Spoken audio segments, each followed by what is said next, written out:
Hello बच्चों, कैसे हो आप लोग। होप आप सभी बहुत अच्छे होंगे। Welcome to Physicsy channel. एक ऐसा चैनल है जहाँ फिजिक्स बहुत इजी ढंग से पढ़ाई जाती है और बड़ी डेप्थ में पढ़ाई जाती है। आज हम लोग नया चैप्टर गॉसेस लॉ शुरू करने वाले हैं, लेकिन गॉस लॉ करने से पहले डेप्थ में जाना जरूरी है और उसके लिए सबसे पहले समझना जरूरी है इलेक्ट्रिक फ्लक्स क्या होता है। जब तक हमें इलेक्ट्रिक फ्लक्स नहीं डेप्थ में क्लियर होता, गॉसेस लॉ हम ऊपर ऊपर से कर पाएंगे, डेप्थ में नहीं कर पाएंगे। एक्चुअली गॉसेस लॉ की जरूरत क्यों पड़ी? हमें पता है कि कूलम्स लॉ जो है ना, वो पॉइंट चार्जेस के लिए एप्लीकेबल है और स्टेशनरी चार्जेस के लिए एप्लीकेबल है। गॉसेस लॉ भी इलेक्ट्रोस्टैटिक्स का लॉ है, स्टेशनरी चार्जेस पर लगेगा, बट अगर मेरे पास बड़े चार्जेस हों तो ये मैं लॉ लगा सकता हूं। यानी कूलम्स लॉ की लिमिटेशंस दूर करने के लिए गॉस लॉ है। लेकिन इस लॉ के लिए सबसे पहले मुझे इलेक्ट्रिक फ्लक्स डेप्थ में आना जरूरी है। अगर मुझे गहरा जाना है तो इलेक्ट्रिक फ्लक्स मुझे गहरा पता होना चाहिए। सेकेंडली, हम लोगों ने प्लस वन में वेक्टर पढ़ा और आज तक यही जानते आए हैं कि area is a scalar quantity.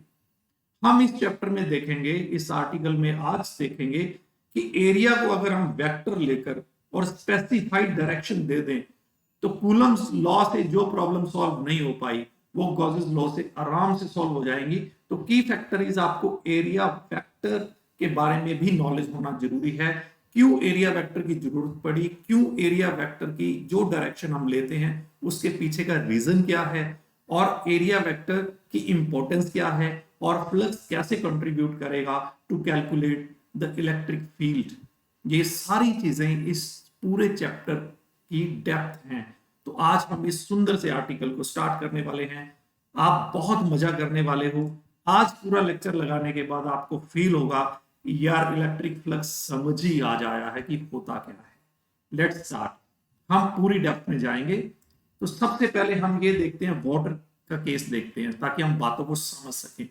Water का फ्लो यानी वाटर फ्लक्स, ठीक है। इसका मीनिंग वाटर फ्लक्स हम ले रहे हैं स्ट्रीमलाइन फ्लो। अब जरा ध्यान देना, case number one, tap number one में आ जाओ। टैप नंबर वन में हमने देखा कि टैप ओपन है, वाटर नीचे गिर रहा है। ये मेरे पास एक हॉरिजॉन्टल पोजीशन में स्लिट है, ठीक है। ये स्लिट है। स्लिट का मीनिंग क्या है कि एक मेरे पास मेटल की शीट में कट लगाया हुआ है स्फीयर टाइप। तो ये मेरे पास एक स्लिट है। स्लिट की ऐसी पोजीशन है कि सारा का सारा लिक्विड, सारा का सारा वाटर स्लिट से बाहर आ रहा है इस पोजीशन में। ओके, इस पोजीशन को अपने माइंड में बिठा लो, ये ऐसा है। जैसे ही मैंने स्लिट को हॉरिजॉन्टल पोजीशन से, this is horizontal position, this is horizontal position, ये एक्स एक्सिस ऐसे, और इससे मैंने इस स्लिट को थीटा डिग्री ऊपर उठा दिया। जैसे ही मैंने थीटा डिग्री ऊपर उठाया, आप देखोगे कि लिक्विड कुछ साइड के साथ टकराने लगा। ये जो साइड के साथ टकरा रहा है ये बाउंस बैक करेगा, लिक्विड वाटर बाउंस बैक करेगा, और इसमें से कुछ पास भी होगा but less water through the hole slit. अब थोड़ा कम वाटर स्लिट में से पास होगा, कुछ बाउंस बैक करके इधर उधर निकल जाएगा। अब case number three, tap number three देख लीजिए। अगर मैंने इस स्लिट को वर्टिकल पोजीशन में कर दिया, यानी फ्लो के पैरेलल कर दिया, तो यू विल फाइंड कि no water through the slit. Slit में से पानी बाहर नहीं जा रहा, उसके सरफेस के साथ साथ बह रहा। तीनों केसेस को बड़े ध्यान से देख लो। पहला केस, फुल वाटर बाहर, हमने थोड़ा सा टिल्ट करा थ्रू एंगल थीटा, पानी कम हो गया। इस पोजीशन में स्लिट में से लिक्विड यानी वाटर बाहर नहीं आ रहा है लेकिन फ्लो चल रहा है। ओके, तीनों पोजीशन माइंड में रख ली। अब इसी तरह मैं वाटर को रिप्लेस कर रहा हूं विद इलेक्ट्रिक फील्ड। ओके, ये जो वाटर है उसको हम रिप्लेस करेंगे विद इलेक्ट्रिक फील्ड, और इस स्लिट को हम अकॉर्डिंगली लेकर आज पढ़ते हैं कि फील्ड का फ्लो क्या होता है। नाउ मेरे पास है flow of electric field through an area, यानी स्लिट। ये मेरे पास स्लिट है, ठीक। तो ये इलेक्ट्रिक फील्ड लाइंस आप देख रहे हो, या मैं जो ले रहा हूं ई मेरे पास यूनिफॉर्म है। फिलहाल वेरिएबल होगी तो क्या होगा फिर भी आगे बात करेंगे, सारी बात आज गहरी होनी है। तो इलेक्ट्रिक फील्ड मेरे पास ऐसे, यू विल फाइंड, हम ये देख पा रहे हैं कि ये जो एरिया है, इतना इतना जो पार्ट है, ये मेटालिक पार्ट जो है, इसमें से लाइन पास नहीं करेंगी। ये जो लाइंस हैं, ये वाली लाइंस पास नहीं करेंगी, ये लाइंस पास नहीं करेंगी, लेकिन ये जो एरिया है स्लिट है, दिस इज स्लिट, ये खाल कट है, ठीक है, ये तो सारा मटेरियलाइज था, ये बीच में होल है, तो लाइंस यहां से पास करके बाहर आएंगी और लाइन यहां से बाहर आएंगी ऐसे। लेकिन ये जो लाइंस बाहर आ रही हैं, ये जो लाइंस बाहर आ रही हैं बेटा जी, इस स्लिट में से पास होकर ये जो लाइंस है वो बाहर आएंगी। ओके, सिर्फ स्लिट वाली लाइंस बाहर आएंगी। ये बात सिंपल है। टैप नंबर 1 के हिसाब से ये पोजीशन बन गई। अब आगे देखते हैं। अगर मेरे पास ऐसी पोजीशन है, लाइंस ऐसे हैं, तो भाई लाइन इसमें से पास होकर मेरे पास बाहर आएंगी। और लाइन कितने एरिया में से पास होकर आ रही है, मैंने ये क्रॉस सेक्शन ले लिया, सिर्फ इतने एरिया की लाइंस जो है, इतनी क्रॉस सेक्शन वाली जो लाइंस है वो लाइंस तो पास आएंगी, ये वाली लाइंस पास यहां से नहीं हो सकती। यानी area through which lines are passing, that is LB, tap number 1 वाली पोजीशन। उसके एनालॉजी में हम देख रहे हैं टैप नंबर 1। अब मैंने क्या करा, इस एरिया को थोड़ा टिल्ट कर दिया बाय एंगल थीटा, ये एंगल थीटा मैंने इसको टिल्ट कर दिया, ठीक है। जैसे मैंने इस एरिया को टिल्ट करा तो ध्यान दें, ये साइड मेरे पास पहले ये साइड बी थी, चेक करो ये साइड बी थी, यानी ये बी साइड है। जब मैं टिल्ट करूंगा तो ये साइड, देखो ये मेरे पास पेन है, अगर मैं इसको टिल्ट करता हूं, इसकी लेंथ तो बेटा उतनी ही रहती है, इसका मीनिंग अगर मेरे पास ये लेंथ बी है, ठीक, तो टिल्ट करने पर ये लेंथ भी बी रहेगी। बट इसके कॉरस्पॉन्डिंग चेक करता हूं मैं, इस लाइन को एक्सटेंड करूं, अब कितने क्रॉस सेक्शन में से लाइन पास होने वाली है, तो मैं यहाँ टिक लगा रहा हूं, या इस क्रॉस सेक्शन में से लाइंस पास होने वाली है। यहां से लाइन पास नहीं होंगी क्योंकि एरिया मैंने इधर वाला टिल्ट कर दिया, ये लाइन यहां जाके टकराएंगी, ये पास नहीं हो सकती, एरिया टिल्ट हो चुका है स्लिट का। जब मैंने एरिया टिल्ट करा तो ग्रीन वाली लाइंस पास होकर बाहर आएंगी, दूसरी लाइन नहीं आएंगी, यानी area through which lines are passing now LB dash. बिल्कुल टैप नंबर 2 को चेक करते हैं, चेक करो दिस टैप नंबर 2। जब मैं टैप नंबर 2 पर आ रहा हूं, क्या देख रहा हूं, जैसे मैंने टिल्ट करा, less water is coming out, सारा नहीं कुछ बाउंस बैक कर रहा है। Same is the case here, electric lines के लिए भी सेम केस है। जब मैं इलेक्ट्रिक लाइंस ले रहा हूं, जैसे टिल्ट करा तो एलबी डैश क्रॉस सेक्शन वाली जो इलेक्ट्रिक फील्ड है वो पास करेगी, बाकी पास नहीं करेगी। It's final. ये बात मुझे समझ आ चुकी है। अब आगे ये क्लियर हो गया। देखो ये एरोस बता रहे हैं कौन सी इलेक्ट्रिक फील्ड बाहर आ रही है, कौन सी बाहर नहीं आनी है। ये वाली इलेक्ट्रिक फील्ड लाइंस इस एरिया में से पास नहीं करेंगी, ये पास नहीं करेगी, ये वाली पास नहीं करेगी। कौन पास करेगी, ये जो मेरे पास पर्पल कलर की है लाइंस, ये पास करके आ रही है क्रॉस सेक्शन से। यानी जो लाइंस यहां से निकल रही हैं वो यहां से पास होते हुए बाहर आ रही हैं, बाकी नहीं आ रही है। बात क्लियर हो गई, ठीक है। चलो अब मेन बात करते हैं, देखना जरा, यहां से बात कर रहा हूं, ध्यान देना बच्चे। मेरे पास पहले था ऐसे, ये साइड थी बी, ठीक, ये वाली साइड, ये मैंने मार्क करी, थोड़ा मार्क करते हैं इसको। बी साइड कौन सी है, this is B side, okay, यानी ये वाली साइड बी साइड, देख पा रहे हो आराम से। जब मैंने इसको टिल्ट करा, जैसे मैं इसको टिल्ट करूंगा तो भाई बी तो बी रहना है, ये साइड बी रह जाएगी, this side is again B, क्योंकि मैंने टिल्ट करा है, एट एन एंगल थीटा इसको टिल्ट करा है, ठीक। लेकिन क्रॉस सेक्शन की बात करूं, किस क्रॉस सेक्शन में से पास होकर अब लाइंस आएंगी, ये क्रॉस सेक्शन मेरे पास शुरू का था, चेक करो ये शुरू वाला, ठीक, चेक करना बेटा, ये शुरू वाला क्रॉस सेक्शन, दिस शुरू वाला क्रॉस सेक्शन, यानी ये शुरू वाला क्रॉस सेक्शन। जब मैंने टिल्ट करा तो मेरे पास क्रॉस सेक्शन कैसा हो गया, जब मैंने टिल्ट करा मेरे पास क्रॉस सेक्शन ऐसे हो गया, ठीक, मेरे पास क्रॉस सेक्शन ऐसे हो गया, मैंने टिल्ट करा। तो नेचुरली जब मैं देखूंगा कि कितने क्रॉस सेक्शन में से रेज पास होकर आ रही हैं, तो ये फील्ड लाइंस जो हैं पास होकर आएंगी, बाकी नहीं आएंगी, इधर से कुछ नहीं आना है। तो ये साइड जो है, ये साइड जिसमें से पास होकर, उस क्रॉस सेक्शन की साइड जिसमें से पास होकर फील्ड लाइंस आनी है, दैट इज बी डैश। तो इस फिगर को मैं दोबारा बना रहा हूं, तो this is B. Cross section के हिसाब से चेक करूं तो ये साइड बनेगी क्रॉस सेक्शन की, जिसे मैंने बी डैश कहा, थीटा टिल्ट करने के बाद, जिसमें से पास होकर लाइंस आएंगी, यानी फील्ड लाइंस आएंगी। तो पैरेलली है वो तो सेम ही रहना है एल, लेकिन ये साइड जो बनेगी जिसमें क्रॉस सेक्शन, जो जिस क्रॉस सेक्शन में से पास होकर आनी है फील्ड लाइंस, वो बी डैश साइड बनी, यानी यहाँ एरिया जो बनेगा एल बी डैश बनेगा। यहाँ जो एरिया बना था, चेक, यहाँ जो एरिया बना था जिसमें पास होना है वो एल बी बना था।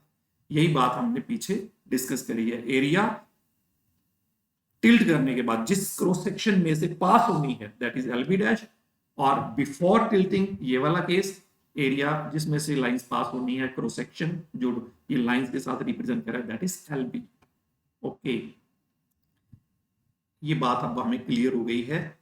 केस नंबर 1, जो सरफेस है लाइंस पास कर रही हैं उसका एरिया एल बी।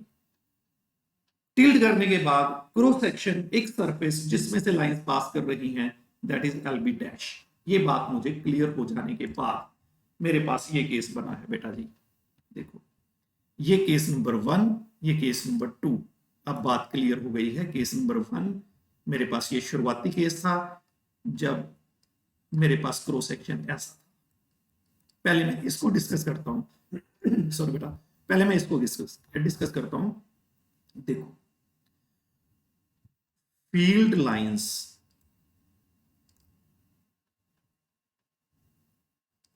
पासिंग, जो फील्ड लाइन पास कर रही है उसे क्या कहूंगा, lines passing per unit area. देखो बड़े ध्यान से, फील्ड लाइंस पासिंग, जो फील्ड लाइन पास कर रही है वो किसके बराबर है, lines passing per unit area into area. बात तो वही है, ये फील्ड लाइंस कह दो, field lines passing per unit area into area, बात वही है। लेकिन आपको पता होना चाहिए field line passing per unit area को हम कहते हैं फील्ड डेंसिटी इनटू एरिया। जो मैंने इलेक्ट्रिक फील्ड का लेक्चर नंबर 10 दिया, electric lines of force, field lines, उसमें बड़ी डिटेल में ये बात करी कि फील्ड डेंसिटी जो होती है ना वो number of field lines passing per unit area होती है, और यही field density electric field intensity होती है। इलेक्ट्रिक फील्ड इंटेंसिटी यानी मैं क्या कहना चाहता हूं, इलेक्ट्रिक फील्ड इंटेंसिटी क्या होती है, that is number of electric field lines passing per unit area, जिसे हम क्या कहते हैं, फील्ड डेंसिटी। ठीक है, तो मेरे पास ये इलेक्ट्रिक फील्ड इंटेंसिटी की डेफिनेशन होती है। ओके, ये हम लोगों ने इलेक्ट्रिक लाइंस ऑफ फोर्स वाले आर्टिकल यानी इलेक्ट्रिक फील्ड का लेक्चर नंबर 10 उसमें डिटेल में ये बात डिस्कस करी है। अब इसी चीज को हम यूज करते हैं। तो ये मेरे पास फील्ड डेंसिटी ई हो गई, दिस इज इलेक्ट्रिक फील्ड ई, और एरिया क्या है, दैट इज एल बी। और इस एल बी को मैंने क्या प्रोनाउंस करा है, दैट इज ए। क्या प्रोनाउंस करा एल बी को, ए। तो दिस इज ई ए। पहले वाले केस में मेरे पास फील्ड लाइन पासिंग यानी फील्ड फ्लो इसके बराबर आया, और फील्ड फ्लो को हम क्या कहते हैं, फील्ड फ्लक्स। क्या कहते हैं, फील्ड फ्लक्स। फ्लक्स फ्लो ही होता है, और फील्ड फ्लक्स को क्या कहते हैं, इलेक्ट्रिक फ्लक्स, क्योंकि फील्ड लाइंस कौन सी हैं, इलेक्ट्रिक फील्ड लाइंस हैं। ठीक है, तो इलेक्ट्रिक फ्लक्स हो गया ये ई ए आया है। तो मैंने इस केस में ये सॉल्व करा, और कैसे करा, अपनी प्रीवियस नॉलेज के हिसाब से करा, इलेक्ट्रिक लाइंस ऑफ फोर्स वाली नॉलेज से। अब इसमें आ जाओ, जब मैंने टिल्ट करा फिर क्या देखा, देखो टिल्ट करा तो कितने क्रॉस सेक्शन में से लाइंस पास होनी है, कितने क्रॉस सेक्शन में से लाइंस पास होनी है, चेक करना कितने क्रॉस सेक्शन में से पास हो रही है, सिर्फ इतने क्रॉस सेक्शन में से लाइंस पास हो रही है टिल्ट करने के बाद। ठीक है, इस पोजीशन में कोई लाइन हमारे लिए मीनिंग की नहीं है क्योंकि एरिया टिल्ट हो चुका है। मेरे लिए ये वाला क्रॉस सेक्शन ही इंपॉर्टेंट है जिसकी लेंथ एल है और ब्रेड्थ बी डैश है। ठीक है, तो यहां मैं क्या करता हूं, यहां फील्ड लाइंस कैलकुलेट करता हूं, field lines passing, field lines passing क्या होंगी, field lines passing per unit area into area, और ये क्या है, this is field density again into area, और फील्ड डेंसिटी क्या होती है, इलेक्ट्रिक फील्ड, और एरिया क्या है, एल बी डैश। अब क्वेश्चन ये आता है कि मुझे बी डैश की वैल्यू चाहिए, बी डैश कैसे निकालूं? लो बेटा जी, मैं ट्रायंगल ले रहा हूं, ये वाली चेक करना, ये वाली ट्रायंगल ले रहा हूं, यानी आप साइड में फिर बना लेते हैं। मेरे पास एक साइड ये थी और एक ये, दिस इज बी, और जब मैंने क्रॉस सेक्शन बनाया, सरफेस बनाया जिसमें से लाइंस पास होनी है, तो ये मेरे पास निकल के आया था बी डैश। शुरू से बात कर रहे हैं, यहाँ चेक कर लो, पीछे वाली फिगर्स चेक कर लो, वही है, दिस इज थीटा। आप जो हमने ये डिस्कशन करी थी, यहाँ चेक कर लो, ये बी डैश, ठीक है। हर जगह हम लोगों ने ये बार बार डिस्कस करा, जो नया क्रॉस सेक्शन बना है जिसमें से लाइंस पास करेंगी, नया सरफेस जहां लाइंस पास करेंगी, ठीक है, उस क्रॉस सेक्शन का एरिया एल बी डैश है, बी डैश। तो यहां बेटा कॉस थीटा निकालो जरा, क्या बनेगा cos theta, that is B dash upon B, reason being this angle is of 90 degree. Check कर लो, ये एंगल 90 डिग्री का है। पूरा क्रॉस सेक्शन चेक करवाते हैं आपको, देखो पूरा क्रॉस सेक्शन चेक करो, तो ये कितने डिग्री का एंगल बन रहा है, देखो this is 90 degree, this is 90 degree, check हो रहा है, this is 90 degree, 90 degree, okay, this is 90 degree, check हो रहा है, दिस इज 90 डिग्री। तो मेरे पास ये एंगल 90 डिग्री का है, ओके। तो बी डैश मेरे पास क्या बन गया बच्चे, बी डैश बना है बी कॉस थीटा। तो मैं यहाँ पुट करता हूं, मेरे पास आ गया E L B cos theta, B dash की वैल्यू पुट करी, व्हाट इज एल बी, वो हमें पता है, एल बी तो ए है, एल बी तो ए है, तो ये हो गया ई ए कॉस थीटा। तो मेरे पास ये जो फील्ड लाइंस पासिंग आई है, इसे मैं क्या कहता हूं, दिस इज फील्ड फ्लो, जिसे हम क्या प्रोनाउंस करते हैं, इलेक्ट्रिक फ्लक्स। इसका मीनिंग थोड़ा गहरा है जो बात बनी, बड़ा देखो, यहां इलेक्ट्रिक फ्लक्स आया ई ए, ओके, यहां इलेक्ट्रिक फ्लक्स आया है ई ए कॉस थीटा टिल्ट करने के बाद, लेकिन जो ई ए कॉस थीटा आया है, इसको आप थोड़ा गहरा समझते हैं।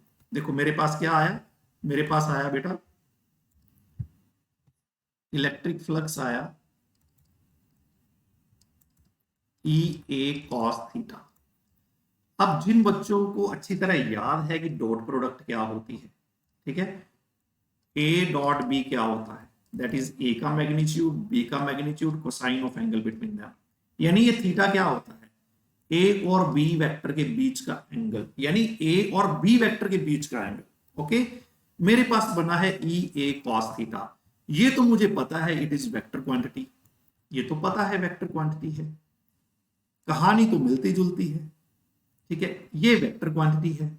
अब एरिया आज तक तो स्केलर पढ़ा, अगर मैं एरिया को वेक्टर डिफाइन कर लूं और ई और ए में एंगल थीटा हो, तो मैं इसे ऐसा लिख सकता हूं, दोबारा सुन लो, ई इलेक्ट्रिक फील्ड वेक्टर है, ई इलेक्ट्रिक फील्ड वेक्टर है, थीटा ई और ए में एंगल है, अगर ए को मैं एरिया वेक्टर डिफाइन कर लूं, तो मैं इसको ऐसे लिख सकता हूं, आज तक जिस एरिया को स्केलर कहते रहे, आज एक एरिया वेक्टर डिफाइन करना चाहते हैं, लेकिन ये वेक्टर जो है, वेक्टर की जो डायरेक्शन होती है, इसकी फिर मुझे स्पेसिफाइड डायरेक्शन चाहिए, वो डायरेक्शन कहां से निकालूं, चेक करते हैं।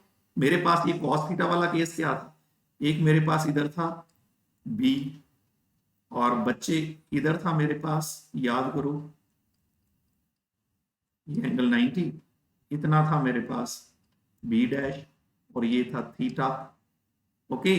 और अगर आप थोड़ा सा गहरा चलो, तो ये सरफेस था, शुरुआती सरफेस जिसमें से लाइन पास कर रही थी, और फिर मैंने टिल्ट करा था ये दूसरा सरफेस, ये था ऐसे, ओके।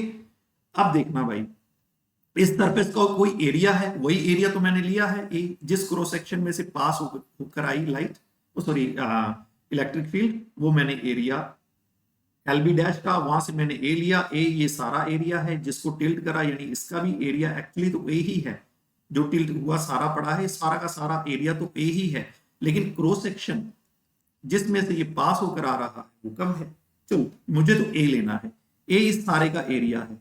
अब जरा ध्यान देना, इलेक्ट्रिक फील्ड की डायरेक्शन थी ये वाली, इलेक्ट्रिक फील्ड की डायरेक्शन, इलेक्ट्रिक फील्ड याद करो ऐसे आ रही थी, इलेक्ट्रिक फील्ड मैंने ऐसे पास करवाई थी, याद है ना सारा केस, शुरू वाले केसेस देख लो।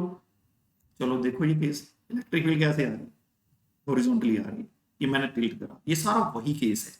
चलो अब देखो क्या बनता है। ठीक है, अगर मैं एरिया वेक्टर इधर बनाता हूं, ऐसे क्यों बना रहा हूं, आप कहोगे सर ऐसे क्यों बना दिया, अभी देखते जाओ क्यों ऐसे बनाया। क्योंकि मेरे लिए क्या इंपॉर्टेंट है, ई और में ए में एंगल थीटा होना चाहिए। ई की डायरेक्शन स्पेसिफाइड है इधर है, ई की डायरेक्शन स्पेसिफाइड इधर है, ओके, ई इधर आ गया। अब मुझे इन दोनों में एंगल लेना है, तो मैंने एरिया को इधर बनाया, ठीक, और ये एंगल कितना बनेगा चेक करते हैं, ये थीटा, ये 90, तो ये क्या बना 90 माइनस थीटा, और ये मैंने परपेंडिकुलर खींचा तो ये 90, देख ही रहे हो परपेंडिकुलर खींचा है, तो पूरा एंगल, इसको एक्स मान लेता हूं, पूरा एंगल क्या होगा 90 minus theta plus 90 plus x, कितने डिग्री बनना चाहिए टोटल एंगल, दिस इज 180, देख ही पा रहे हो 90 माइनस थीटा 90 एक्स, ये सारा जो एंगल बनता है दिस टोटल एंगल ये वाला, ये 180 बनेगा सारा एंगल, वो मैंने ऐसे बना लिया, 180 से ये कट गया तो एक्स क्या आ गया थीटा, तो ये थीटा आ गया, तो बात तो बन गई। इसका मीनिंग मुझे एरिया वेक्टर कैसे डिफाइन करना चाहिए, एरिया वेक्टर कैसे डिफाइन करना चाहिए, देखो बेटा पूरी नॉलेज मिल रही है, एरिया वेक्टर की जरूरत क्यों पड़ी, आज डेप्थ में गए हैं, सीधा नहीं कहा एरिया वेक्टर क्या होता है, एरिया वेक्टर कैसे डिफाइन करना चाहिए। देखो बेटा ये जो सरफेस था जिसकी इलेक्ट्रिक फील्ड की आप बात कर रहे हो, ये जो सरफेस है ये वाला, जिसकी इलेक्ट्रिक, जिसमें पास होने वाली इलेक्ट्रिक फील्ड की बात कर रहे हो टिल्ट होने के बाद, ठीक है, मुझे इसका एरिया लेना है, मुझे इसका एरिया लेना है, एरिया ए है, क्योंकि उसी एरिया को, तो ये जो एरिया था उसको ही तो मैंने टिल्ट करा है, ठीक है, एरिया ए है, और मैंने कैसे ड्रॉ करा, परपेंडिकुलर टू द सरफेस, ठीक, एरिया वेक्टर कैसे डिफाइन करा, ड्रॉ करा परपेंडिकुलर टू द सरफेस, ठीक है, इस सरफेस के परपेंडिकुलर ड्रॉ करा, और कैसे करा, आउटवर्ड्स, बाहर की तरफ, अगर ऊपर ड्रॉ करता तो अंदर की तरफ था, जैसे टिल्ट करा अंदर की तरफ था, बाहर की तरफ, तो मैंने यहां से एरिया वेक्टर को डिफाइन कर दिया। एरिया वेक्टर का है क्या कहेंगे, area vector is a vector drawn perpendicular to the surface outwards, यानी सिंपली कहेंगे आउटवर्ड्स ड्रॉन नॉर्मल, क्या बात है, आउटवर्ड ड्रॉन नॉर्मल, तो हमारे माइंड में फिक्स हो गया, एरिया वेक्टर जब भी लेना है, जो एरिया अंडर ऑब्जर्वेशन होगा उसके परपेंडिकुलर लेना है, लेकिन आउटवर्ड्स लेना है।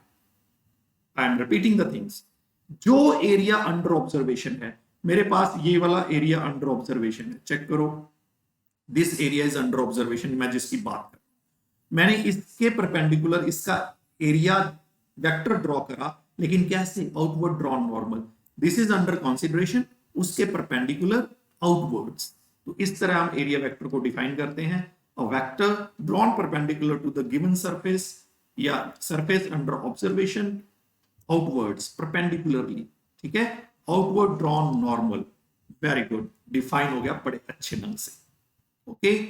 तो ये डिफाइन होने के बाद अब मुझे अच्छी तरह पता चल गया कि इलेक्ट्रिक फ्लक्स किसे कहना है, ठीक है, इलेक्ट्रिक फ्लक्स मुझे किसे कहना है, इलेक्ट्रिक फ्लक्स मुझे कहना है E dot A, that is E A cos theta. अब जरा मिला ले, जो पहले डिस्कस करा बात बनती है। केस नंबर 1 ऐसे था, मेरे पास क्रॉस सेक्शन ऐसे था पहले पहले केस में, और लाइंस ऐसे पास कर रही थी जब टिल्ट नहीं करा था, ठीक, ई ये रहा, ओके। ए एरिया वेक्टर, एरिया वेक्टर कैसे ड्रॉ करते हैं, आउटवर्ड ड्रॉन नॉर्मल, बाहर की तरफ नॉर्मल ड्रॉ, तो ऐसे मुझे नॉर्मल ड्रॉ करना है, दैट इज एरिया वेक्टर। बोलो ई और ए में एंगल कितना है, E and A are in same direction, क्योंकि ये सेम डायरेक्शन में है, तो थीटा कितने डिग्री बना, थीटा कितने डिग्री बना, 0 डिग्री, ओके। तो फ्लक्स क्या बना, that is E A cos 0 degree, तो बना ई ए, तो मेरे पास ये ई ए बना है। तो बेटा प्यारे चेक करो, क्या हमने पहले इतना ही निकाला था पहले वाले केस में, चेक करते हैं, लो भाई जब मैंने ये वाला केस लिया था, दिस केस, जब मैंने ये वाला केस लिया, कितना आया, ई ए, ठीक है, बात बिल्कुल जम गई। जब ये वाला केस था तो कितना आया फ्लक्स, ई ए, बात पूरी तरह जम गई, ठीक है। अब दूसरा केस क्या था, जब मैंने इसको इस पोजीशन से टिल्ट करा, पहले ये वाली पोजीशन थी, पहले ये वाली पोजीशन थी, ठीक है, फिर हमने क्या करा, इसको थोड़ा टिल्ट कर दिया ऐसे। जब मैंने टिल्ट करा तो फिर क्या हुआ, ई तो इधर है, लेकिन अब एरिया वेक्टर कैसे ड्रॉ करेंगे, क्योंकि मैं टिल्ट कर चुका हूं, तो एरिया वेक्टर कैसे ड्रॉ करते हैं, परपेंडिकुलरली, आउटवर्ड ड्रॉन नॉर्मल। इसका परपेंडिकुलर तो फिर इधर आएगा, क्योंकि इसे थोड़ा टिल्ट कर चुके हो। तो इसके सरफेस के हिसाब से चेक करो, इसके सरफेस के हिसाब से चेक करो, तो परपेंडिकुलर इधर बनता है, ठीक। तो इनमें एंगल थीटा, तो फ्लक्स क्या आया, ई ए कॉस थीटा, हम निकाल चुके हैं जिसे कहा ई डॉट ए। जब एंगल होगा तो ई ए कॉस थीटा, अगर एंगल जीरो होगा तो अपने आप ही ई ए आ जाएगा। अब पूरी तरह क्लियर हो गया कैसे एरिया वेक्टर ड्रॉ करना है। जब हम प्रॉब्लम्स करेंगे, एप्लीकेशन पार्ट करेंगे, कैसे एरिया वेक्टर ड्रॉ करना है, और फ्लक्स की कैलकुलेशन मैथमेटिकली कैसे होती है, हम थ्योरेटिकल से मैथमेटिकल तक कैसे आए हैं, everything is clear to you now. अब और बातें करते हैं। देखो भाई, अब बात करनी है फ्लक्स क्या है, काइंड ऑफ फ्लक्स। फ्लक्स कितनी तरह का होता है, तो याद रखो जो फ्लक्स है दैट इज इलेक्ट्रिक फ्लक्स। लेकिन पहले एक बात और कर ले, मैंने कहा था फील्ड यूनिफॉर्म, इलेक्ट्रिक फ्लक्स जो है ई डॉट ए होगा, यानी ई ए कॉस थीटा होगा इफ ई इज यूनिफॉर्म, ठीक। If E is not equal to uniform, अगर ये यूनिफॉर्म नहीं है, ई नॉन यूनिफॉर्म है, फिर क्या करेंगे, फिर क्या करेंगे, मीनिंग क्या है कि मेरे पास ये कोई सरफेस है, ठीक, इलेक्ट्रिक फील्ड यहाँ कम है, यहाँ स्ट्रॉन्ग है, यहाँ कुछ और है, यहाँ कुछ और है, यहाँ कुछ और है, यहाँ कुछ और है, electric field is varying, E is varying. अब क्या करूं, ई वेरिंग है, अगर बच्चे ई वेरिंग है तो क्या करेंगे, फिर हम ऐसा करेंगे, पहले एक छोटा सा एरिया एलिमेंट लेंगे इसका, जैसे हमने कूलम्स लॉ में एक्सटेंडेड चार्जेस करे थे, एक छोटा सा एरिया एलिमेंट लेंगे, उस एरिया को कहेंगे डी ए, और इसमें से पास होने वाली फील्ड को मैं ई कह देता हूं, और इस ई को, इस ई को, दिस ई, इस ई को मैं यूनिफॉर्म की तरह ले सकता हूं, क्योंकि सारे एरिया की फील्ड यूनिफॉर्म नहीं है। ये जो इनफाइनेटेसिमल यानी वेरी स्मॉल एरिया है, इसकी फील्ड को मैं फॉर द मोमेंट कांस्टेंट ले सकता हूं, सारी को कांस्टेंट नहीं ले सकता, क्योंकि सारे में क्या है, देख पा रहे हो, यहाँ E1 है, यहाँ E2 है, यहाँ E3 है से, यहाँ E4 है, यहाँ E5 है, सारी अलग अलग है, सारी अलग अलग है, लेकिन इस पर्टिकुलर जगह पर तो जितनी भी है, छोटी सी जगह पर तो कांस्टेंट है ना, तो छोटा सा फ्लक्स लिखेंगे, छोटा सा फ्लक्स लिखेंगे, पहले छोटा सा फ्लक्स लिखेंगे D5, इस छोटे से एरिया के हिसाब से क्या लिखूंगा, E dot A D A, और नेट फ्लक्स क्या लिखूंगा, इसका इंटीग्रेशन, लिमिट्स वगैरह जो केस दिया होगा उस हिसाब से लिमिट्स डालेंगे, तो वो इंटीग्रेशन से होगा। अगर ई यूनिफॉर्म है तो सिंपल ये वाला फॉर्मूला लग जाएगा, दिस वन। अगर ई यूनिफॉर्म नहीं है तो इंटीग्रेशन से काम होगा, दिस इज क्लियर नाउ, फिर इंटीग्रेशन से काम होगा। ओके बच्चा लोग, आगे बढ़ते हैं, आगे बढ़ते हैं। देखो फ्लक्स कितनी तरह का होता है, फ्लक्स की बात करते हैं। फ्लक्स जो है ना बेटा, flux can be positive, negative और जीरो। कैसे, एक एक बात अब क्लियर होने वाली है कैसे। देखो भाई, सबसे पहले इस फिगर को देखो, जो डायग्राम आपको ऊपर दी गई है, इसको ध्यान से देखो। मैं क्या करता हूं, सबसे पहले बेटा हम ये करने वाले हैं, मैं इसके अराउंड ना एक सफियर ड्रॉ करता हूं, इसके अराउंड, यानी सफियर ड्रॉ करा, चारों तरफ है ये, चारों तरफ, ठीक। इस स्फीयर को देखो जरा ध्यान से, इसमें चार्ज इनक्लोज्ड जो है, और ये जो फ्लक्स आएगा वो देखते हैं। चार्ज इनक्लोज्ड, मैं ऐसा करता हूं, मैं ये मान लेता हूं कि यहाँ चार्ज जो इनक्लोज्ड है वो पॉजिटिव क्यू इनक्लोज्ड है। ये जो चार्ज है पॉजिटिव 1, इसे मैंने पॉजिटिव क्यू कह दिया, पॉजिटिव क्यू चार्ज इनक्लोज्ड है। अगर ये चार्ज इनक्लोज्ड है तो बेटा जी यहाँ लाइंस कैसे निकलेंगी जरा देखना।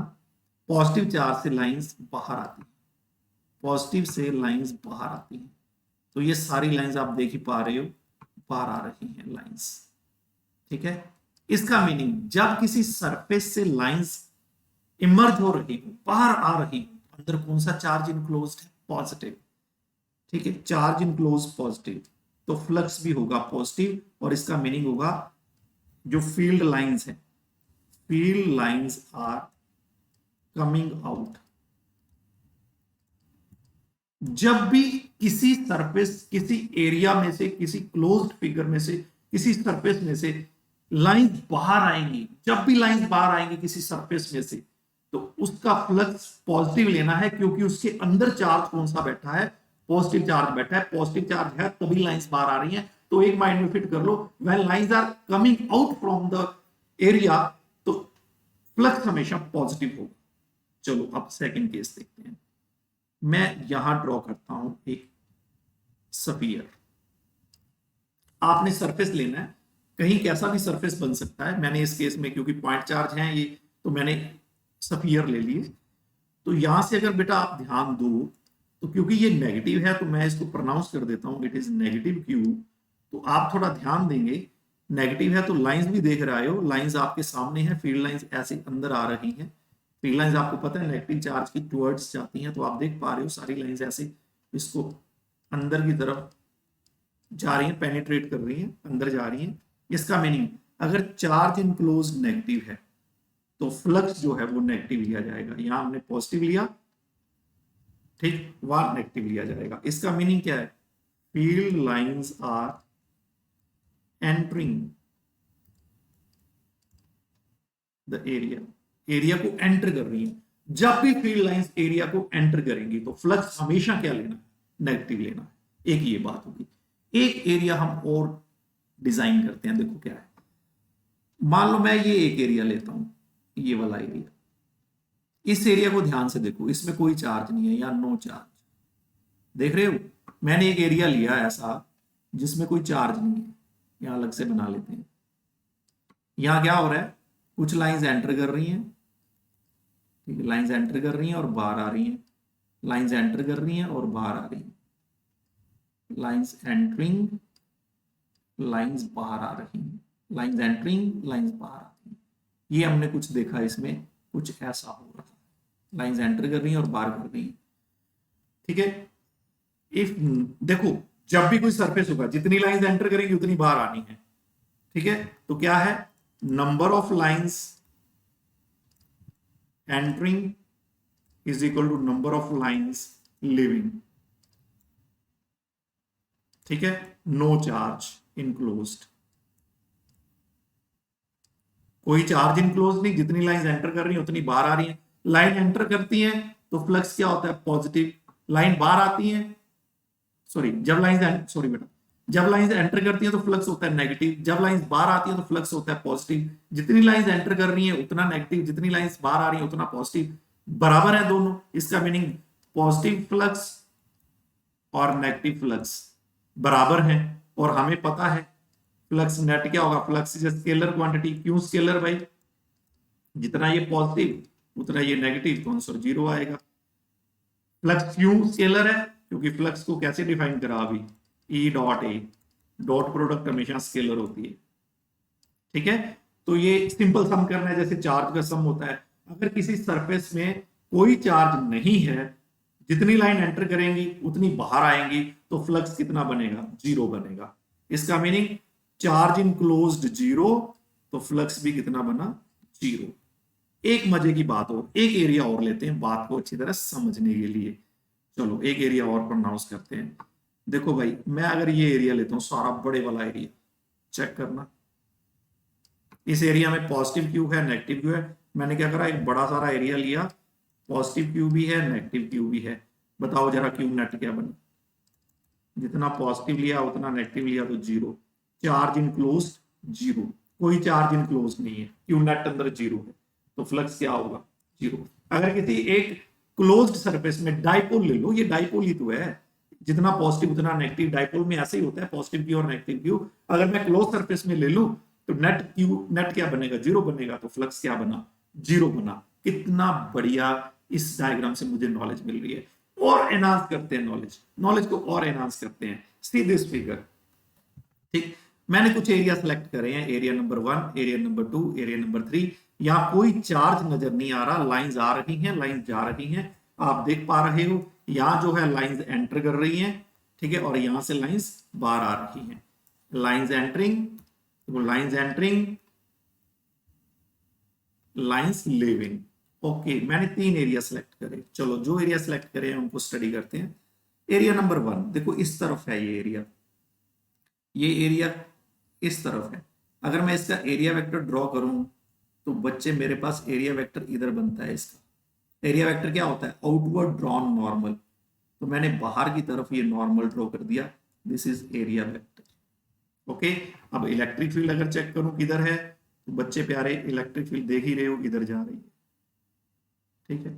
दोनों के बीच में अगर मैं एंगल मार्क करूं तो क्या बनता है, दिस इज द एंगल। क्या एंगल बना, दिस इज द एंगल, ठीक है।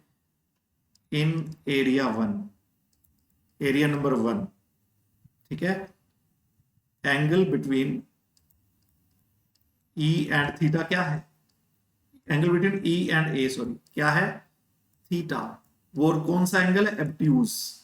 और ऑब्ट्यूज तो फ्लक्स क्या होता है, ई A cos theta, theta obtuse, तो कॉस थीटा, थीटा ऑब्ट्यूज हो तो नेगेटिव आएगा, नेगेटिव आएगा तो फ्लक्स क्या बनेगा, नेगेटिव।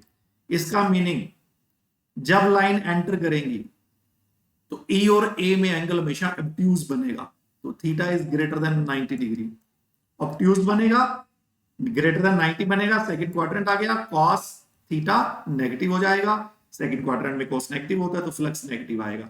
लाइंस क्या कर रही है, देखना जरा, लाइंस तो एंटर कर रही है, और मैंने यही बात तो पीछे बोल ली।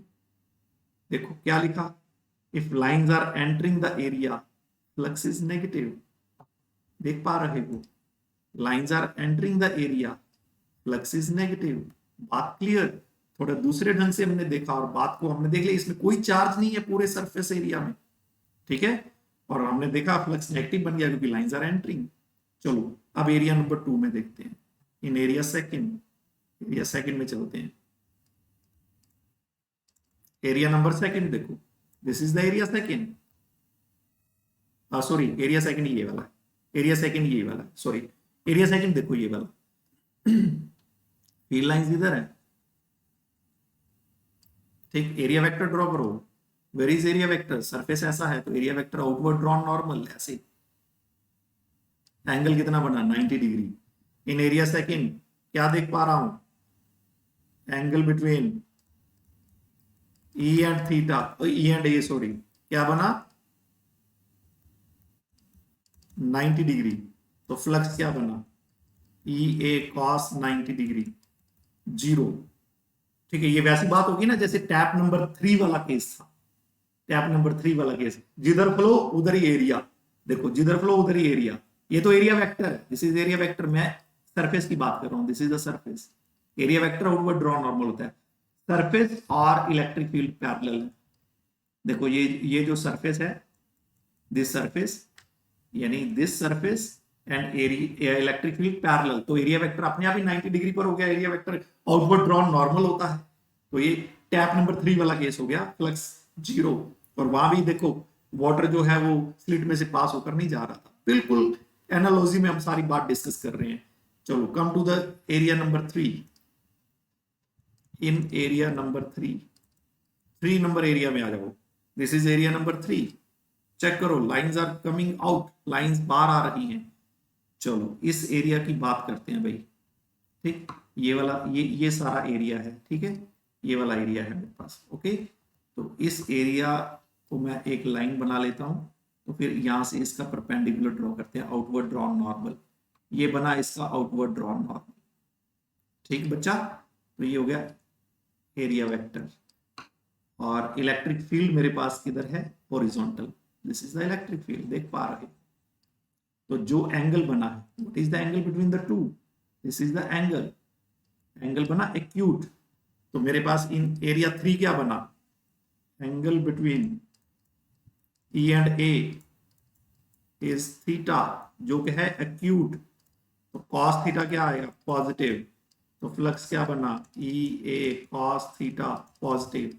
और चेक करो जो लाइंस हैं वो कैसी हैं, lines are coming out, lines are coming out, lines are coming out, flux is positive. यही बात तो हमने पीछे सीखी, लाइंस आर कमिंग आउट, देखो लाइंस आर कमिंग आउट तो फ्लक्स क्या आया है, पॉजिटिव। ठीक है, lines are coming out, flux positive, ये बात ही हमने सीखी। सारी बात गहरी समझ आ गई। ओके, अब थोड़ा सा आप लोगों की एक्सरसाइज करवाते हैं। चलो एक क्वेश्चन है बहुत बढ़िया, इस क्वेश्चन को अब सॉल्व करते हैं। A cylinder of radius R, इस सिलेंडर का जो रेडियस है that is R, placed in uniform electric field E, uniform electric field में ये प्लेस्ड है। इलेक्ट्रिक फील्ड यूनिफॉर्म है तो जितनी लाइंस एंटर करेंगी इस सरफेस नंबर 1 से, अगर मैं इसको मार्क कर दूं, ये सरफेस 1 है, ये सरफेस 2 है, उतनी सरफेस 2 से बाहर आएंगी, वैसे ही पता है आंसर क्या आना है। चलो फिर भी चेक करते हैं कि इसका कर्ड सरफेस है, सरफेस नंबर 3। तीनों की बात करते हैं। चलो फ्लक्स कैलकुलेट करें। फ्लक्स क्या होगा, सरफेस 1 का, सरफेस 2 का, सरफेस 3 का, 3 मुझे फ्लक्स चाहिए, तीनों का सम करूंगा, सिंपल स्केलर सम। तो फ्लक्स फाई 1 क्या होगा, फाई 1 ये सरफेस है, ये इलेक्ट्रिक फील्ड। एरिया वेक्टर क्या होता है, outward drawn normal, outward drawn बाहर की तरफ ड्रॉ किया हुआ नॉर्मल। तो इस सरफेस का नॉर्मल ये रहा, देखो भाई ये सरफेस है, इसका नॉर्मल इस तरफ ही बनेगा। तो एंगल चेक कर लो, दोनों ऑपोजिट हैं, 180 डिग्री बनेगा एंगल। इलेक्ट्रिक फील्ड ए ई, और इस सर्कल का रेडियस आर है, तो एरिया हो गया पाई आर स्क्वायर। कॉस कितना हो गया 180 degree, and you all know cos 180 is -1, तो मेरे पास ये पाई 1 आ गया। ठीक, चलो पाई 2 सॉल्व करते हैं। पाई 2 इधर है, ये एरिया वेक्टर आउटवर्ड बाहर की तरफ ड्रॉ करना है, दिस इज एरिया वेक्टर। ठीक है, दोनों सेम दिशा में, थीटा 0 डिग्री, तो ये हो गया E pi R square area cos 0 degree, cos 0 1, तो ये हो गया मेरे पास E pi R square. Very good. और थर्ड पर भी चलते हैं, ये एरिया वेक्टर क्या बनेगा, आउटवर्ड ड्रॉन नॉर्मल इधर, और इलेक्ट्रिक फील्ड किस तरफ है, आप सभी लोग देख पा रहे हो, इलेक्ट्रिक फील्ड इस तरफ है। ठीक है, इलेक्ट्रिक फील्ड हॉरिजॉन्टल है, तो एंगल कितना बना 90 डिग्री। अगर एंगल 90 डिग्री बना है तो फ्लक्स क्या बनेगा, E A cos 90 degree that is 0। तो फाई नेट क्या बना, phi 1 that is minus E pi R square, phi 2 E pi R square, and phi 3 that is 0। तो आंसर इज 0। मैथमेटिकली भी हमने प्रूव कर लिया, और पता भी था यूनिफॉर्म फील्ड है, जितनी लाइंस एंटर करेंगी उतनी बाहर आएंगी, फील्ड फ्लक्स 0 होगा। तो वैसे ही याद रख लो, सरफेस ऑफ एनी शेप, किसी भी शेप का सरफेस अगर यूनिफॉर्म इलेक्ट्रिक फील्ड में पड़ा है तो फ्लक्स 0 होगा। ठीक है, फ्लक्स 0 होगा। ओके, इसका meaning any closed surface, any close surface यानी कोई भी शेप, कोई भी shape placed in uniform field, then flux is सत्यानाश 0। ठीक है, वो 0 होगा। बहुत अच्छा क्वेश्चन था, आगे बढ़ते हैं।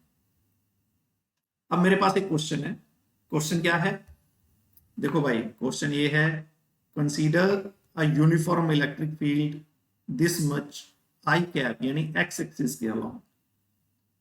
चलो एक्स एक्सिस के अलोंग है field, what is the flux of this field through the square of 10 centimetre side whose plane is parallel to the yz plane। Meaning मेरे पास स्क्वायर yz प्लेन में है और electric field uniform x axis के along है, ये मेरे पास case है। तो बेटा जी मेरे पास जो क्वेश्चन है वो ऐसा है कि yz फ्रेम में मेरे पास ये एक स्क्वायर है जिसकी ईच साइड है 10 centimetre. Okay, electric field along x axis है और मुझे कहा गया इसका फ्लक्स पता करो एंड वी नो फ्लक्स होता है E डॉट ए। E तो मुझे पता है, A पता करना है एंड यू नो A क्या होगा, perpendicular vector, this is A। ठीक, और ये A एरिया वेक्टर है, इसका मैग्नीट्यूड कितना होगा, जितना ये सरफेस का एरिया है। इस वेक्टर का मैग्नीट्यूड क्या होता है, क्वांटिटी रिप्रेजेंट करता है, तो ये एरिया की क्वांटिटी रिप्रेजेंट करेगा। एरिया की क्वांटिटी क्या बनेगी, 10 into 10 that is 100 square centimetre, यानी 100 इंटू 10 पावर -4 स्क्वायर मीटर। ठीक है, तो यानी 10 पावर -2 स्क्वायर मीटर मेरे पास ये आ गया। ओके बच्चे, और अगर मुझे एरिया वेक्टर ड्रॉ करना है तो क्या करूंगा, 10 पावर -2 और इसकी डायरेक्शन भी वही है, दैट इज आई कैप। तो मेरे पास, चाहे आप ऐसे कर लें, मैग्नीट्यूड वाइज करोगे तो थीटा 0 डिग्री, वैसे कर लेना, बात एक ही है। तो मेरे पास बच्चे ये बना E 2 इंटू 10 पावर -3 आई कैप। ओके, और एरिया वेक्टर बना 10 पावर -2, ये पॉजिटिव था सॉरी, ठीक है, आई कैप। तो ये बना 2 इंटू 10 पावर 3 और 10 पावर -2, तो ये बना 10, आई डॉट आई 1 हो गया। ठीक, ओके बेटा, इलेक्ट्रिक फील्ड के यूनिट होते हैं न्यूटन पर कूलम और एरिया के होते हैं स्क्वायर मीटर। तो मेरे पास ये 20 Newton square metre per coulomb, ये फ्लक्स के यूनिट भी हो गए, ये मेरे पास फ्लक्स आ गया। ठीक है, सेकंड केस देखते हैं। सेकंड केस में मुझसे कहा गया what is the flux through the square, इसी स्क्वायर का फ्लक्स पता करो if it is rotated from YZ plane, YZ plane से रोटेट करो towards positive X axis through 60 degree, इसे 60 डिग्री रोटेट करके वाईजेड प्लेन से 60 डिग्री रोटेट करना है। ओके, तो मैं इसे रोटेट करने वाला हूं, लेट्स सी हम क्या करने वाले हैं, इसको यहां से रोटेट करके इधर लाना है। देखो, इसको रोटेट करके मैं यहां लाने वाला हूं, रोटेट करो, यस रोटेट करो, और कितने डिग्री रोटेट करना है, 60 डिग्री। अब आप बड़े ध्यान से देखो, अगर मैं 60 डिग्री इसको इधर लाऊंगा, अगर मैं 60 डिग्री इसको इधर लेकर आ रहा हूं, तो जो ये एरिया वेक्टर है वो भी कितना घूम जाएगा, वो पीछे की तरफ कितना घूम जाएगा एरिया वेक्टर, वो भी बेटा कितना घूम जाएगा, इलेक्ट्रिक फील्ड के साथ 60 डिग्री का एंगल बना लेगा।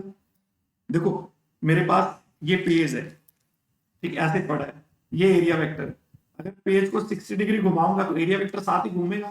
देखो ये ऐसे, अगर मैं इसको घुमाऊंगा तो एरिया वेक्टर साथ ही घूमेगा, जितना सरफेस घूमा उतना एरिया वेक्टर घूमा, सरफेस 60 घूमा तो वो भी 60 घूमेगा, तो नया फ्लक्स क्या आ जाएगा, that is E A cos theta. E कितना है मेरे पास, मैग्नीट्यूड ले लो, 2 इंटू 10 पावर 3, ऊपर वाला क्वेश्चन भी मैग्नीट्यूड से किया जा सकता था, मैंने बोला था आपको, एरिया है 10 power -2 magnitude and cos 60 degree, and you all know cos 60 degree क्या होता है, 1/2। ये 10 कहां से आया, 10 पर 3, 10 पर -2। ओके, तो ये कट गया, तो ये आ गया 10। अब देखो थोड़ा सा टिल्ट करा तो कम आया है ना फ्लक्स, टिल्ट किया फ्लक्स कम हो गया। ठीक, तो ऐसे ही मैंने टैप नंबर 1 और 2 का कंपैरिजन कर लो, बात क्लियर हो जाएगी। ओके, नेक्स्ट क्वेश्चन देखते हैं। नेक्स्ट क्वेश्चन बहुत प्यारा क्वेश्चन, क्या है मेरे पास, electric flux concerning curved surface of hemispherical bowl of radius r। r radius का मेरे पास बाउल है, this is the bowl having radius r, इसके कर्व्ड सरफेस के कंसर्निंग मुझे फ्लक्स निकालना है। It is placed in uniform electric field E। ठीक है, पूरी कर दूं स्टेटमेंट, टाइप पूरा नहीं है, placed in uniform electric field E।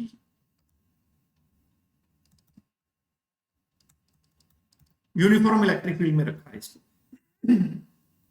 अगर मुझे टोटल का फ्लक्स पूछा होता तो मैं क्या देता, जितनी लाइन एंटर कर रही है उतनी बाहर आ रही हैं, तो टोटल का फ्लक्स 0 होगा, बट इसने तो बीच में ट्विस्ट डाल दिया, कर्ड सरफेस का बताओ क्या होगा।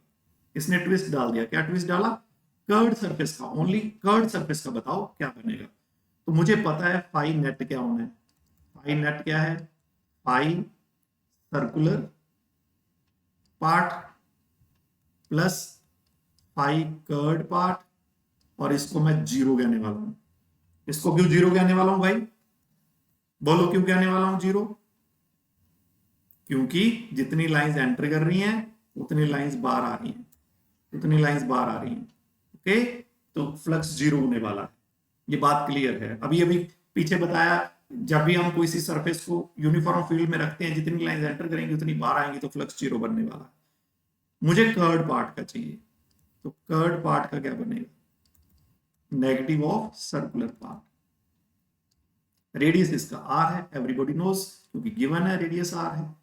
ठीक, तो सर्कुलर पार्ट का निकाल लेते हैं, कर्ड पार्ट का अपने आप आ गया। सर्कुलर पार्ट का कैसे निकालें, इसमें लाइन एंटर कर रही है, जब लाइन एंटर करती है तो फ्लक्स क्या होता है पता होना चाहिए। चलो कोई बात नहीं, बात करते हैं। सबसे पहले ये देखो भाई बच्चा प्यारा, सबसे पहले इस बात को ध्यान दो कि मेरे पास फ्लक्स बनने क्या वाला है। एरिया वेक्टर पहले ड्रॉ करने वाला, आउटवर्ड ड्रॉन नॉर्मल,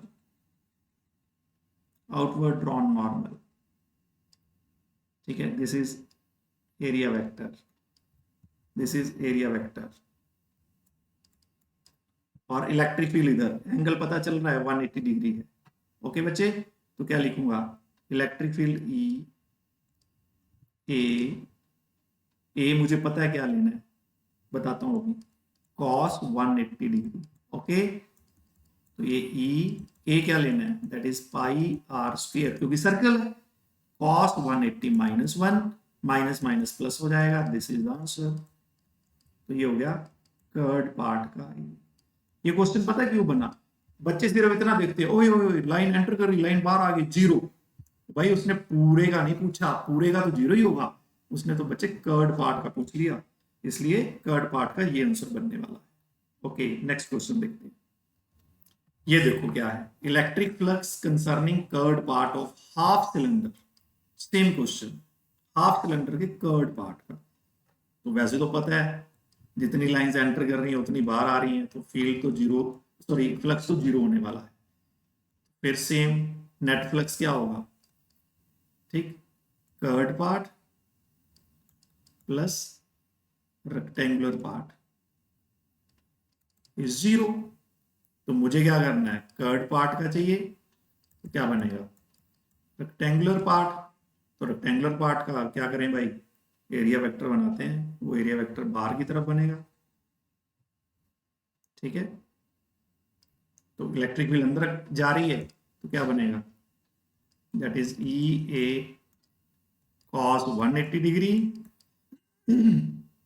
ठीक है, ये ऐसा इसलिए बनाया कि आपको क्लियर हो जाए, वरना पड़ा बिल्कुल सीधा है सामने। ठीक, तो ये ई एरिया कितना लेना है, एच इंटू आर।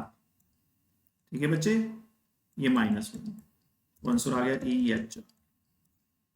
कंसेप्ट समझ आना चाहिए आपको, कंसेप्ट, कंसेप्ट क्लैरिटी जरूरी है। नेक्स्ट देखो, मेरे पास है electric flux, sorry electric field is directed along x direction and is given by, तो मेरे पास बचे इलेक्ट्रिक फील्ड क्या है, दैट इज 50x प्लस 10। ठीक, x in metre, E in newton पर coulomb, find net flux through the cube. एक figure हमें दे रखी है, फिगर में अभी बताता हूं आपको, फिगर ड्रॉ नहीं रहेगी, अभी बताता हूं। लो बेटा जी, ये मेरे पास फिगर है। देखो हम इन सरफेस को नाम दे देते हैं, this is P surface, this is Q surface, this is R surface, this is S surface. Front वाले को मैं नाम देता हूँ टी, और पीछे वाले को नाम देता हूँ यू। ओके, तो ये मैंने सरफेस को नाम दे दिए। ठीक, 6 सरफेसेस है मेरे पास, तो मुझे फ्लक्स चाहिए। चलो चेक करते हैं। देखो इलेक्ट्रिक फील्ड है अलोंग एक्स एक्सिस, ये तो हमें क्लियर ही हो गया, इलेक्ट्रिक फील्ड एक्स एक्सिस के अलोंग है, क्योंकि इसमें एक्स ही है। तो एक बात तो क्लियर है कि अगर मैं यहां एरिया वेक्टर बनाऊंगा ना एस सरफेस पर, तो इलेक्ट्रिक फील्ड इधर एंगल 90 बनने वाला है। ठीक, आर के लिए बात करूं, ई इधर है, एरिया वेक्टर नीचे बनने वाला है 90 है। टी और यू के लिए भी ऐसे ही है, यानी फ्लक्स एस का, फ्लक्स आर का, flux T U of T और फ्लक्स यू का 0 होने वाला है, क्योंकि थीटा इनके लिए क्या बनने वाला है 90 डिग्री, क्योंकि ई एक्स के अलोंग है, ई जो है वो एक्स के अलोंग है। ठीक है, तो बचे क्या, पी और क्यू, जिनके बारे में बात करनी है। तो मुझे नेट फ्लक्स चाहिए। नेट फ्लक्स क्या होगा, नेट फ्लक्स होगा flux concerning P plus flux concerning Q, तो ये बनने वाला है। चलो भाई शुरू करते हैं। पहले फाई पी पता करते हैं, वो क्या होगा, ई ए कॉस थीटा। ठीक, ई कितना है, देखो भाई ये ओरिजिन पर है, ये वाला फेस ओरिजिन पर है, यहां एक्स की वैल्यू 0 है, क्या बनेगा 50 0 प्लस 10, एक्स की वैल्यू 0 है ना, ओरिजिन पर है ये वाला फेस। ठीक है, इतना हो गया। व्हाट इज ए, ए है एक साइड है 10 सेंटीमीटर, क्यूब है तो इसका देखो 10 सेंटीमीटर ये, 10 सेंटीमीटर ये, तो एरिया क्या बनेगा 10 इंटू 10 100 स्क्वायर सेंटीमीटर, जिसको मैं लिख देता हूँ 100 इंटू 10 पर -4 स्क्वायर मीटर, 10 पर -2 स्क्वायर मीटर, तो ये हो गया 10 पर -2 स्क्वायर मीटर। ठीक है, और थीटा, चलो अब एरिया वेक्टर ड्रॉ करना है बच्चे। इलेक्ट्रिक फील्ड तो पता ही है एक्स की तरफ है, ये रही इलेक्ट्रिक फील्ड, एरिया वेक्टर इधर बनेगा आउटवर्ड ड्रॉन नॉर्मल, हो गया कॉस, हो गया 180 डिग्री। ओके, तो मेरे पास फिर क्या आंसर बना है, यस बच्चा क्या आंसर बना है, ये बना 10 इंटू 10 पर -2, दैट इज 10 पर -1, 0.1 Newton square metre per coulomb, ये बन गया है। फाई क्यू पता करते हैं। ठीक, उसके लिए ई की वैल्यू क्या बनेगी 50, लो भाई यहां आ गया,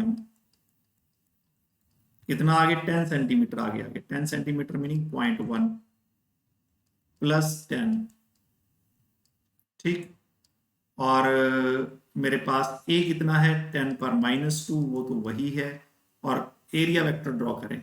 व्हाट इज एरिया वेक्टर, इस तरफ outward drawn normal, theta 0 degree, cos 0 degree 1 होता है, तो ये बना 15 इंटू 10 पर -2, that is 0.15 newton square metre per coulomb. तो फाई नेट क्या बना, that is 5p plus 5q, 5p कितना आया बेटा, this is the 5p that is 0.1, और this is 5q 0.15 that is 0.25 newton square metre per coulomb.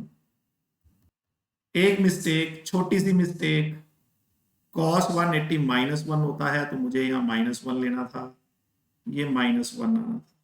ठीक है, ये -1 आना था, और मेरा जो आंसर है वो क्या आना था बच्चे, मेरा आंसर आना था 0.05 Newton square metre per coulomb, इतना आना था। ओके, वो माइनस रह गई थी। चलो ठीक हो गया, आप तो सारी बात क्लियर, तो दिस इज द आंसर। बहुत अच्छा क्वेश्चन अभी अभी हमने फाइनलाइज किया। ठीक बच्चा प्यारा, तो ये था हमारा इलेक्ट्रिक फ्लक्स का लेक्चर, जिसमें हमने थ्योरेटिकल पोर्शन से मैथमेटिकल डेवलप करा, मैथमेटिकल से एप्लीकेशन पार्ट करा। अब टेलीग्राम का जो हमारा ग्रुप है फिजिक्स की 12th DCG, उसमें आपको इसकी असाइनमेंट मिलेगी, बहुत अच्छे अच्छे क्वेश्चन मिलने वाले हैं, उन क्वेश्चन को सॉल्व करिए और एंजॉय करिए इलेक्ट्रिक फ्लक्स के पूरे कॉन्सेप्ट को। मिलते हैं नेक्स्ट लेक्चर में, bye bye, best of luck, मिलते हैं।